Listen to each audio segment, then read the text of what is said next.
আসসালামু আলাইকুম, সবাই কেমন আছেন? আশা করছি ভালো আছেন। আবারও ইফতারের জন্য একটু মজাদার নাস্তা রেসিপি নিয়ে আসলাম। আমি এখানে ব্রোকলি নিয়েছি একটা। ব্রোকলিটাকে আমি খুব ভালো করে এখানে সিদ্ধ করে নিয়েছি। ব্রোকলিটাকে আমি খুব ভালো করে সিদ্ধ করে এভাবে যত দূর সম্ভব এভাবে কুচি করে নিতে হবে।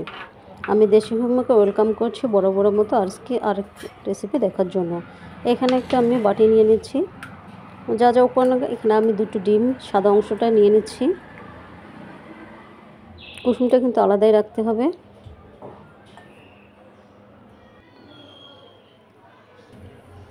এবার আমি এর উপরে অ্যাড করে দিচ্ছি পেঁয়াজ কুচি,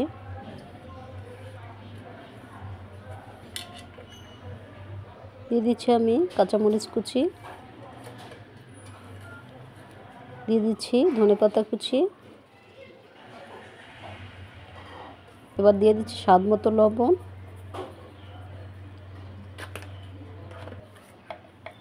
আরও একটু স্বাদ বাড়ানোর জন্য এবার আমি গোলমরিচের গুঁড়ো এর মধ্যে অ্যাড করে দিচ্ছি। এবার আমি আগে কুচি করে রাখা ব্রোকলিগুলো এর উপরে অ্যাড করে দিচ্ছি। একটা চামচের সাহায্যে খুব ভালো করে মশলাগুলোকে মিশিয়ে নিচ্ছি। ইফতারিতে আপনারা এই মজাদার হেলদি একটি নাস্তা রেসিপি রাখতে পারেন, সবাই কিন্তু অনেক পছন্দ করবে।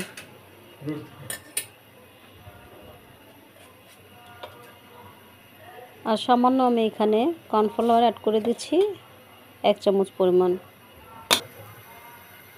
চুলায় চলে গেলাম, চুলায় একটা ফ্রাই প্যান বসিয়ে দিয়েছি। ফ্রাই প্যানে এবার আমি পরিমাণ মতো ব্রোকলিগুলোকে দিয়ে দিচ্ছি।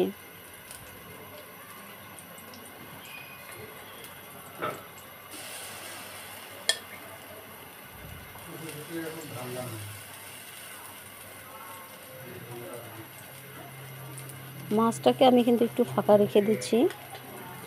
আমরা যে আগে থেকে কুসুমটা রেখে দিয়েছি সেই কুসুমটা আমি এর মধ্যে এবার অ্যাড করে দেব। দেখতেও কিন্তু অনেক ভালো লাগে এবং খেতেও মাশাআল্লাহ কিন্তু অনেক স্বাদের হয়। এই মাছটাকে আমি আরও একটু গ্যাপ করে নিচ্ছি। দেখুন আমি কিভাবে কুসুমগুলোকে ঠিক মাছ বরাবর দিয়ে দিচ্ছি।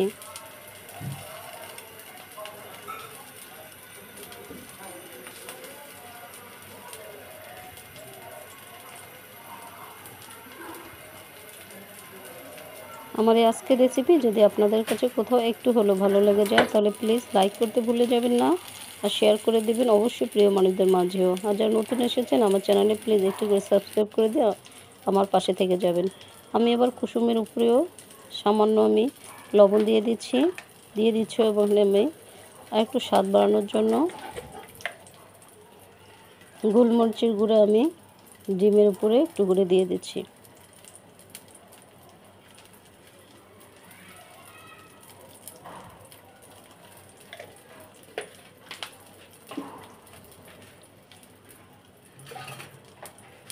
এক পিঠ যখন হয়ে যাবে এবার আমি আরেক পিঠ উল্টিয়ে নিচ্ছি।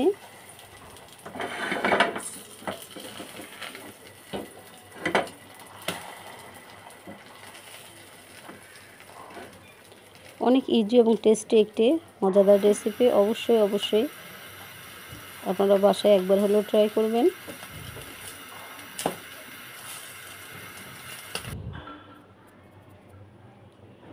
তৈরি হয়ে গেল কিন্তু ঝটপট ইফতারিতে মজাদার এই হেলদি খাবারটি।